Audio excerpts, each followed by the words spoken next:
help new trainers learn from some of the mistakes you made. I'm curious to hear other things you feel like as you started getting into the pet dog training world, both from a business standpoint as well as from a training standpoint, are mistakes that you're like, damn, I really want new trainers to not be, if you just didn't make these mistakes, your life would be so much easier. I'm curious. I love that question. I already got 2 right off rip. Not charging enough for your time and money. I mean, for your time and effort. Sure. There's, you know what? You know how much I charged for my first board and train? It's embarrassing. $500. Yeah.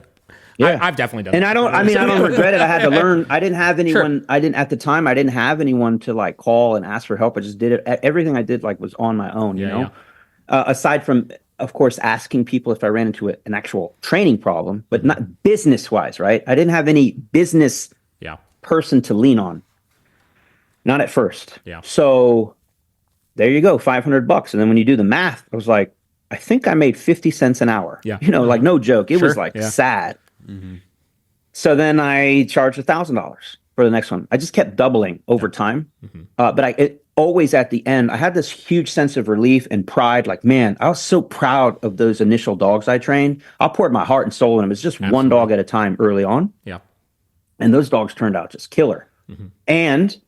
But then when it was all said and done, I was like, ugh, I think I made $2 an hour on this one here. So kept learning from that. We already talked about it, but turning away clients that aren't good for you. Yeah. Here's another one. Taking on too many dogs at once. Don't get greedy now. Yeah. Don't get greedy. That's a big one. And I see people doing that. And it's hard, man. It's hard to say no. Yeah. And if you look at that one from like a potentially really detrimental, lens, is like when you're taking on more dogs, that's where you start seeing these freaking neglect cases popping up and stuff. You put yourself in a position where it's like you can't provide the care that these dogs actually need. You put yourself in a very vulnerable position then if you do that. Yeah. So, we could do a deep dive on that, but I'll just name some catastrophes that'll come out of, yes, you're not going to have enough time to properly train them or care for them. Sure. More dogs equals more risk just in general. Yeah. More dogs equals, for instance, risk of just what if one dog comes in sick? Now they're all sick, right? Sure. And then you have more dogs, then they're usually cramped in a tighter space, so to speak, right? Yeah. They can't be separated. So again, the idea of maybe a disease spreading increases. Just the stress of it. Yeah. The stress. Yeah. Because now, and you're under a time crunch. And if you're under a time crunch, you're going to make mistakes. You're going to get frustrated. You're going to push the dog too hard. That's going to backfire on you.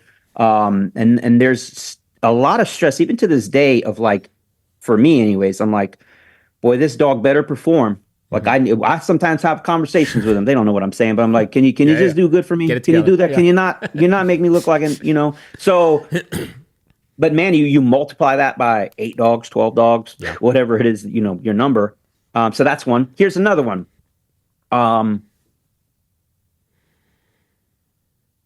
You cannot be, and you should not be afraid to ask for help. Mm-hmm. You got to ask for help, man. Yeah. You're running into a wall. Like you could be running on that wall for 2 or 3 weeks. You could solve your problem with one little phone call. So don't be afraid to be humble. Even to this day, if I run into a problem, you got to ask for help, man. It doesn't hurt. Nobody knows it all. Question on that. So I was going to put this on my list of things to ask you, but it just got sparked up now. So early in your pet dog career, or even now, who are some people that you would reach out to for help if you had a question about, dog? Man, you trying to get my secret Rolodex. Canine trainers, right? Yeah. Who been in the game, a decade or two. Sure.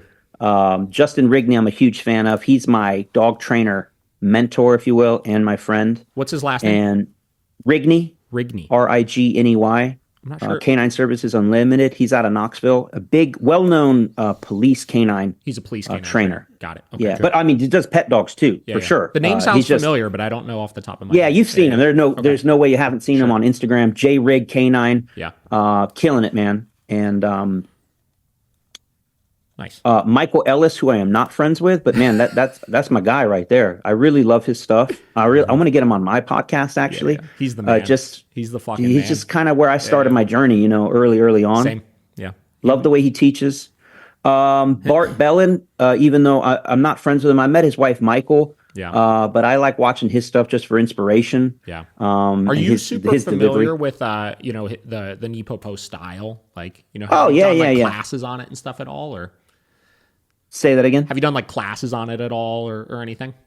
I have attended like Michael's class, just like an introductory class. Yeah. I'm very familiar with Nepopo or Napopo. Yeah. Justin Rigney is a gold trainer on that. So because that's trademarked, Yeah. right? I don't even know if we can say it.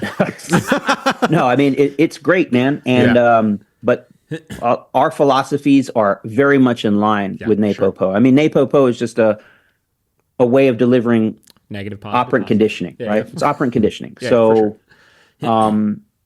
and I'm not trying to water it down or say anything bad about it. It's fantastic. I'm Yeah. saying we use a lot of that in our own training, right? Yeah. You can't not do that. Yeah. If you're using, especially if you're using prong collars or e-collars, like you better understand how that works or how it can work or how it should work. So, and that's about it, man. You know, just watching stuff online too. Yeah. Just people send me stuff. I come across stuff. I'm like, and it could be some nobody trainer, meaning like, I don't know, like I don't know gotcha. their name Yeah, or yeah. nobody knows them. And they're in some other country. I saw this guy doing something the other day. Somebody sent it to me. I'll try to describe it, but he took a paracord or some kind of like rope, tied it to his thigh and created like a loop. And all it was just like this little, almost like a target. And he was using it to teach the dog to attention heel. I said, that's cool. Yeah, yeah. Just used it the other day. So, because I just kept running into like this dog will not. It had this is a dog, giant schnauzer that went to prior board and train, and they were definitely using the e-collar more as a hammer. Sure. And so this dog already had been kind of improperly conditioned at e-collar, and so when it felt e-collar, it just head down, drop to the floor. Yeah. Head down, drop to the floor. So I was like, man, no, I need e-collar, at least in this instance, to mean head up, suck into me, be happy. Let's go. So I had to recondition the e-collar, but I just kept running into some roadblocks. I could not get this dog's head to come up. You could dangle a damn hot dog right here, filet mignon. She's like, no. Heel means stare at the floor. Yeah. Like, can you just get your head up a little bit? So anyways, use this technique. Only needed to do it 1 or 2 sessions, world of difference. So stole that right off of TikTok, baby.